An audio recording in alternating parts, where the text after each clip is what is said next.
राजपूत हैं हम, राजपूत। नमस्कार, दिव्य प्रभात वेब न्यूज में आपका स्वागत है। आज हम खड़े हैं बागपत जिले के मितली गांव में, जहां पर आज इकट्ठा हुए हैं रमेश कुशवाहा जी के यहाँ इस बात की चर्चा के लिए, जिस तरह अभी तक पिछले कई महीनों से लगातार सम्राट पृथ्वीराज चौहान और मिहिर भोज को लेकर के गुर्जर समाज लगातार अपनी मूर्तियों को स्थापित करने की बात करता आ रहा है अलग अलग जिलों में। तो यहाँ इसी बात को लेकर आज चर्चा की जाएगी कि राजपूत समाज को किस तरीके से इतिहास चुराने की कोशिश की जा रही है राजपूत समाज का, और आगे इस पर किस तरह से राजपूत समाज अपने कठोर कदम उठाने के लिए यहाँ इकट्ठा हुआ है। पहले बुलाना चाहूँगा उदयवीर जी को, वे आए और दो शब्द कहें। सबसे पहले जब सृष्टि का निर्माण हुआ तो सबसे पहले राजा बने मनु महाराज। मैं मनु महाराज को आज भी नमन करता हूँ।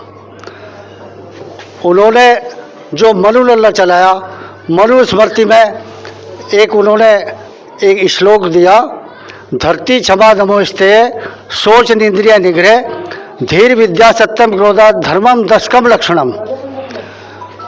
अब इसका भावार्थ, प्रथम लक्षण धैर्यवान बन, द्वितीय लक्षण क्षमा करना, तृतीय लक्षण अहंकार रहित तो सेवक बन सेवा करना, मन क्रम वाणी शुद्ध रहे जगता हो चाहे सोता, कोई चोरी करे नहीं ये लक्षण बतलाया चौथा। पंचम लक्षण सोच इत्यादि स्नान ध्यान प्रभु में हो, षष्ठम दमन इंद्रियों का मन अपने काबू में हो, सप्तम बुद्धि प्रकाश बढ़े कुछ बिना विचारे करे नहीं, अष्टम विद्या ग्रहण करे इसके बिंदु विदा टरे नहीं, कथनी करनी एक नौवा सतोगुणी होवे व्रती, दसवां लक्षण क्रोध रहित हो, लिख रहे मनु पढ़ो मनु स्मृति। 10 लक्षण बतलाए मनु ने जिनसे मिलकर धर्म बना, विजयपाल धर्म की चाहना है, विजयपाल स्वर्ग की चाहना है तो धर्म संबंधी कर्म बना। राजपूत समाज की हो रही है और दीगर जाति हमारे महान पुरुषों को वो अपना बनाने की कोशिश कर रहे हैं, और हम भी अगर उन्हें बोलते हैं, अपने महान पुरुषों के लिए कुछ संबोधन करते हैं तो वो कहते हैं हिंदू सम्राट, लेकिन वो कहते हैं गुज्जर सम्राट, कोई कहता है जाट सम्राट। तो ये जाति विद्वेष फैलाने का काम हो रहा है। अगर इसमें इतिहास में छेड़छाड़ की गई तो राजपूत आगे आएगा और एक क्रांति आएगी इसमें। तो इसे प्रशासन को ये चाहिए कि प्रशासन इस पर नकेल लगावे और रोकने का काम करे। जैसा कि भारत का इतिहास रहा है, भारत के इतिहास में जो क्षत्रिय हुआ करते थे, उन्हीं में जो राजपूत वंशज हैं, वो सभी जितने भी राजा महाराजा थे, चाहे पृथ्वीराज चौहान हों, चाहे महाराणा प्रताप हों, चाहे नंगपाल तोमर रहे हों, चाहे मानसिंह राजा मानसिंह रहे हों और बापा रावल रहे हों, इतिहास भरा पड़ा है हजारों लाखों राजपूत राजा जिन्होंने अपनी जवानी में ही अपने प्राणों की आहुति देकर इस देश की रक्षा करने का काम किया है।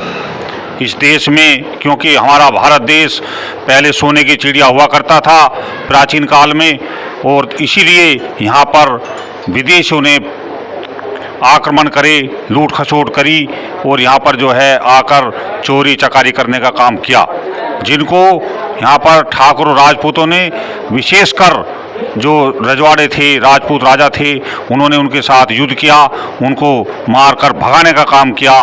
इसी वजह से आज हमारा देश जो है किसी का गुलाम नहीं है। नहीं तो यहाँ पर जितने साल संघर्ष हुआ, करीब 1000-1200 साल तक हमारे राजपूत राजाओं ने विदेशी आक्रांताओं से लड़ाई लड़ी, लेकिन देश को गुलाम नहीं होने दिया। इसके लिए हम अपने जो राजपूत राजा हुए हैं, हम उनको नमन करते हैं। उन देश आज़ाद हुआ, संविधान में हमें जो है उच्च श्रेणी का दर्जा प्राप्त हुआ, और उसकी वजह से ही हमारे देश में कुछ जातियां पिछड़ी जाति में सम्मिलित कर ली गई, कुछ अनुसूचित जाति में सम्मिलित कर ली गई, कुछ अनुसूचित जनजाति में सम्मिलित हो गई, और वो लोग आज आरक्षण का लाभ ले लेकर हमारे से जो है आर्थिक रूप से बहुत आगे निकल गए हैं। जैसा कि जमींदार अनुबंधन यहाँ पर कानून बना, उसमें हमारे जो रजवाड़े थे, ज़मीनें थी, वो बहुत सीमित हो गई, और वो भी आज बट कर छोटे छोटे टुकड़ों में आ गई है। और हमारे जो बच्चे हैं उनको भी नौकरियों में, क्योंकि ओबीसी का, एससी का जो आरक्षण है उसके कारण 90% वाले बच्चे को भी एडमिशन नहीं मिलता और दूसरी जो जातियां हैं उन्हें 30% पर भी एडमिशन मिल जाता है। तो ये उसी का कारण है क्योंकि हम राजाओं की औलाद हैं, हम राजपूत हैं, हम क्षत्रिय हैं, हम ठाकुर हैं। का काम जो कर रहे हैं और मैं बागपत के प्रशासन को इसके लिए यहाँ के जो राजपूत विकास समिति है और अन्य जो क्षत्रिय संगठन हैं उन्होंने यहाँ पर अवगत कराया यहाँ के बागपत के अधिकारियों को और बागपत के अधिकारियों ने उसे रोकने का काम किया है। जैसा कि अभी गुर्जर समाज के लोगों ने एक पावला गांव में बोर्ड लगा दिया था कि यहाँ पर जो है हिंदू गुर्जर सम्राट पृथ्वीराज चौहान के नाम से, उसको हटाने का काम हुआ।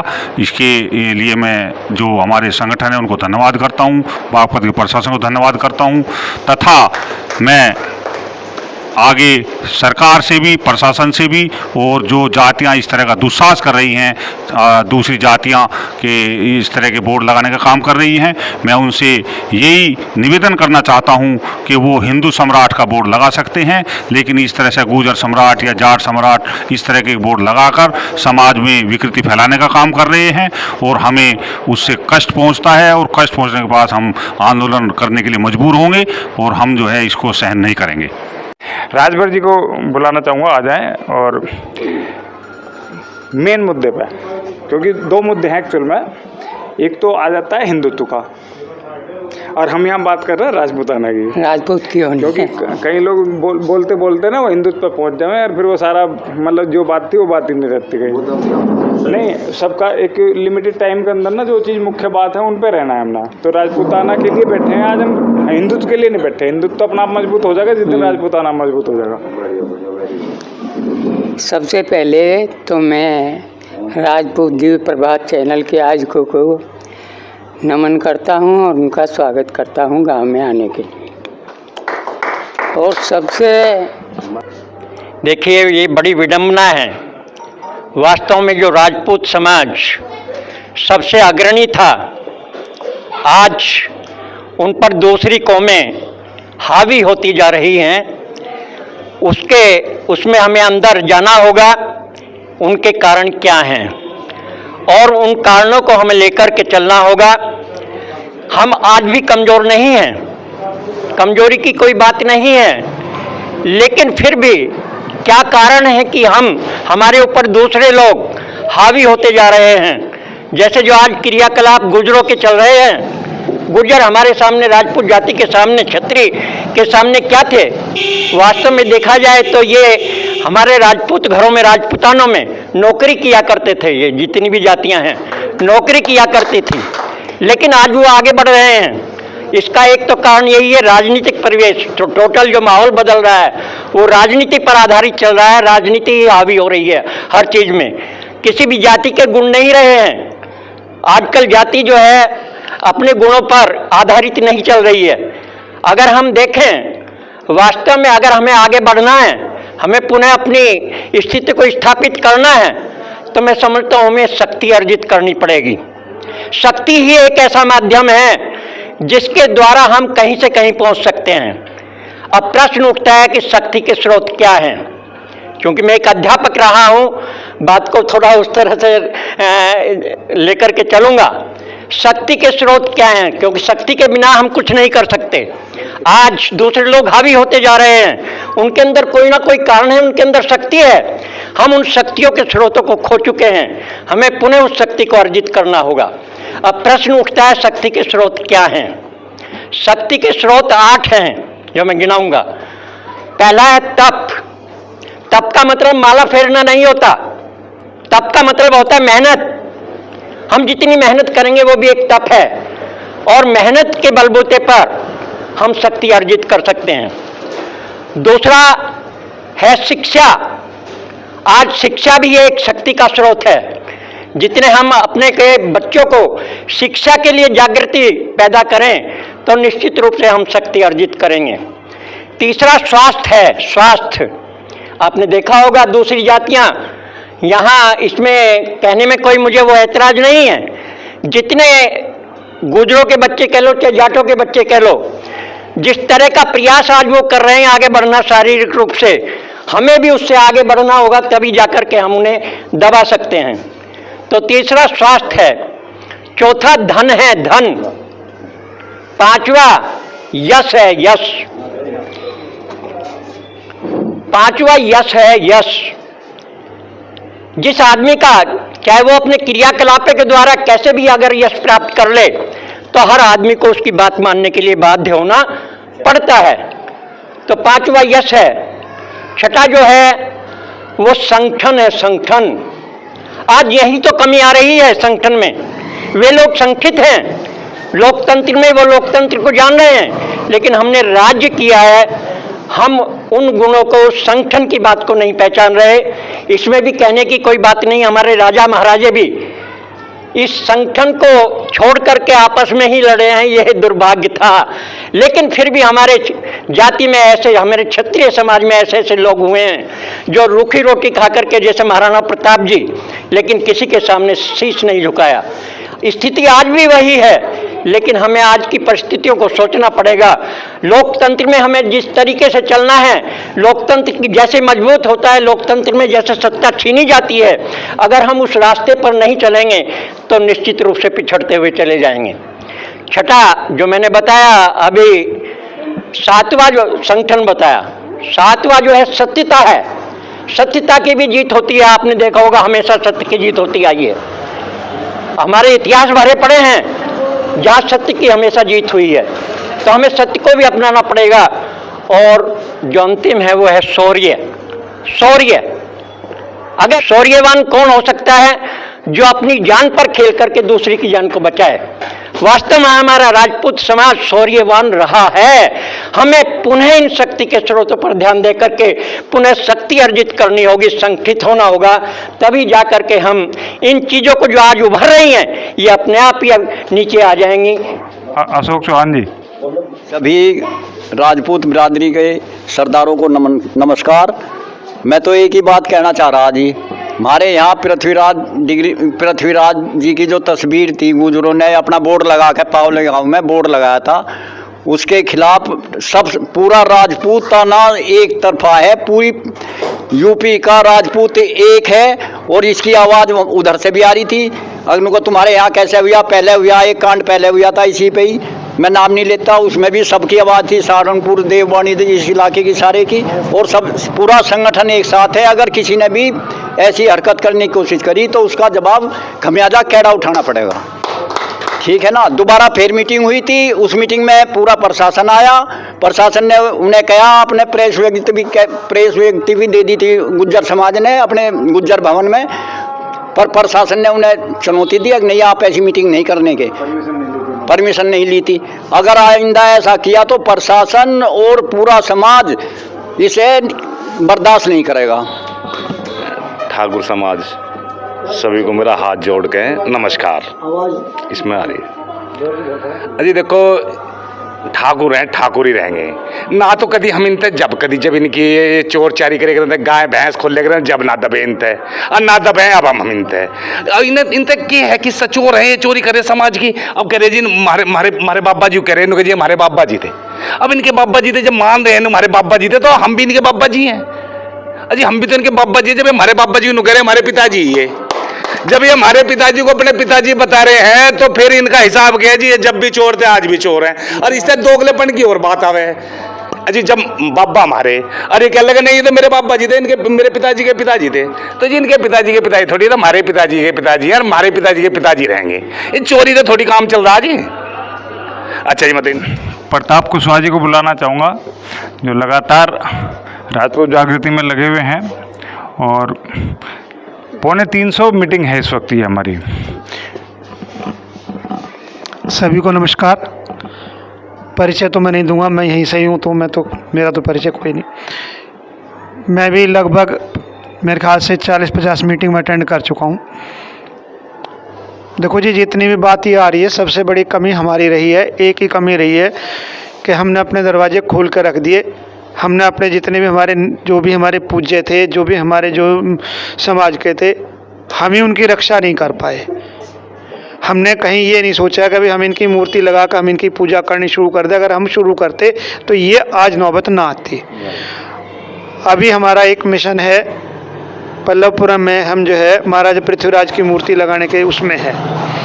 उम्मीद है ऊपर वाले की दया रही और समाज का साथ रहा तो हम उसे पूरा करेंगे। कोशिश रहेगी जुड़े में, ये ही हम इनके साथ हैं, हमारे अग्रणी यही हैं, इसमें कोई शक नहीं। ऐसा कोई सफ़ेद बालों से नहीं, जो काम कर रहा है अग्रणी वही है जी, इसमें कहीं वो नहीं है। दूसरी बात जी, जो कोई कहता रहे बाप तो बाप का ही रहेगा, बाप तो बेटे का ही रहेगा, बाप तो बेटे का ही रहेगा। दूसरा कोई भी होगा वो तो सौतेला ही होगा। फिर अगर दूसरा कोई कहेगा जी यूँ मेरा बाप है तो वो तो फिर उसका सौतेला है, वो उसका सगा बेटा नहीं है। हाँ, हम अपने समाज की तरफ से पूरी कोशिश में हैं, जहाँ कहीं भी होगा कोई भी इस तरह का कार्य होगा उसके लिए ज्ञापन भी दिया जाएगा, खड़े भी रहेंगे, हर तरह से तैयार हैं जी। नरेश सोम जी को बुलाना चाहूँगा आए और 2 शब्द कहें।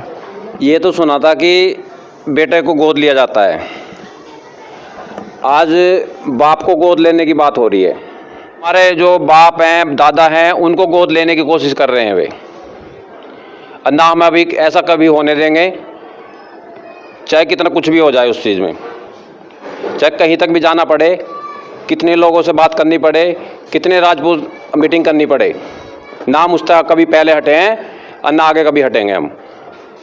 जय राजपूताना। सतबीर पुंडीर जी हमारे बीच हैं पिराल से। उपस्थित सभी बंधुओं को मेरा करबद्ध प्रणाम। यहाँ मीतली गांव में आज इकट्ठे हुए हैं सब लोग और इनके विचार सबके सुने, सबके उत्तम विचार हैं और समाज के लिए सबके अंदर एक आक्रोश है, जो हमारे समाज के लिए दूसरे लोग जो हैं कुछ भी कार्य, कुछ भी टिप्पणी और कोई भी ऐसा काम कर देते हैं कि जाति संबंधी फिर हमें जो है दुख होता है। सोचने की बात यह है कि आज हम उस दौर में हैं कि हमें कई मोर्चों पे लड़ाई लड़नी है। अपने समाज के लिए हमें तन मन धन से तैयार रहना है, क्योंकि कहावत है कि संघे शक्ति कलयुगे। कलयुग में जो जिसका संगठन है, जो एकत्र है एक जगह, उसी के अंदर पावर है। प्रजातंत्र है, प्रजातंत्र के अंदर भी जो है ताकत जो है एक समूह के अंदर ही है। जिसका समूह जो है बलवान होगा, एकत्र होगा, एक जगह होगा, उसकी बात सुनने के लिए सरकार भी जो है तैयार रहती है, नहीं तो कानों पे को ढाल देती है। कितनी ही जायज़ मांग हो, कितनी ही ज़रूरी बात हो, उसे गौर नहीं करता कोई भी अधिकारी, कोई भी पार्टी। लेकिन जिस समाज में अपना एकत्र होने की भावना है, वो एकत्रित है और उसके अंदर संघर्ष करने का मादा है, उसकी बात को, उसके कहे हुए एक बच्चे की बात को भी जो है ऊपर तक संज्ञान लिया जाता है। अभी आप सबने देखा, अभी पहले चर्चा चल रही थी सारे विषयों पर, उनके पीछे में न जाकर, लेकिन आप सब अवगत हैं कि क्या और दूसरे प्रकरणों पर, वो चाहे SC ST एक्ट है, वो चाहे आरक्षण का मुद्दा है, कुछ भी है, जिन समस्याओं को ये समाज, आपका समाज झेल रहा है, अपने बच्चों का भी हमें देखना है, अपना भी हमें देखना है कि हम किन विपत्तियों से गुजर रहे हैं। इस समाज के लिए, इस पूरे राष्ट्र के लिए जिन्होंने बलिदान दिया, अपना सब कुछ दिया, और पिछले तो बात छोड़ दो कि भाई किसने हमें करने के लिए क्या क्या किया। मुगल पीरियड रहा, उन्होंने हमें मिटाने की कोशिश की, हमारी संस्कृति को नष्ट करने की कोशिश की, लेकिन इस खून के अंदर वो मादा है कि हम तिल तिल एक का खून का कतरा भी जो है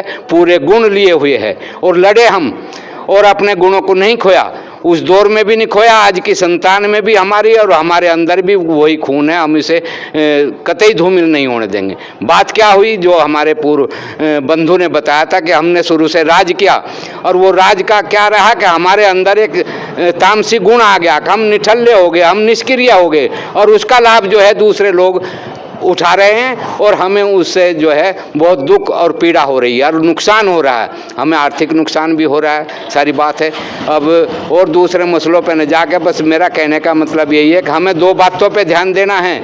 पिछले हमारे पूर्वजों के साथ अगर कोई छेड़छाड़ की जा रही है, उसके लिए, संघर्ष के लिए हमें आवाज़ उठाने के लिए एकत्रित रहना है, आवाज़ पुरजोर तरीके से उठानी है। दूसरी बात यह है कि आगे के लिए हमें ये संकल्प लेके चलना है कि हम एक दूसरे भाई के लिए, एक दूसरे की समस्या के लिए पूरे तन मन धन से तैयार रहेंगे। बस जैसा कि आज यहाँ मीतली गांव के अंदर सभी राजपूत भाइयों का एक साथ यही कहना है कि यदि हमारे इतिहास के साथ किसी भी तरह की छेड़छाड़ की गई तो राजपूत समाज एकजुट खड़ा है, एक साथ संगठित खड़ा है और किसी भी हद तक जाने के लिए तैयार है। और न सिर्फ इतिहास के साथ छेड़छाड़ की बल्कि ये मुद्दे की लड़ाई अभी राजपूत समाज ने शुरू की है। ये संघर्ष लंबा चलना है। SC/ST एक्ट हो, चाहे फिर आरक्षण का मामला हो, चाहे हमारे बच्चों के भविष्य का मामला हो, लेकिन यदि आरक्षण जैसी चीज़ें और इतिहास चोरी जैसी चीज़ें अभी नहीं रुकी तो हम लगातार इसके लिए लंबा संघर्ष करेंगे और इस संघर्ष को एक मुकाम तक पहुंचा कर रहेंगे। पहले भी राजपूत समाज, पहले भी राजपूत राजाओं ने इस संघर्ष किया है और तख्ते पलटे हैं। आज की सभा में इतना ही। कल फिर मिलेंगे किसी नए मुद्दे के साथ। तब तक बने रहिए हमारे साथ और देखते रहिए दिव्य प्रभात।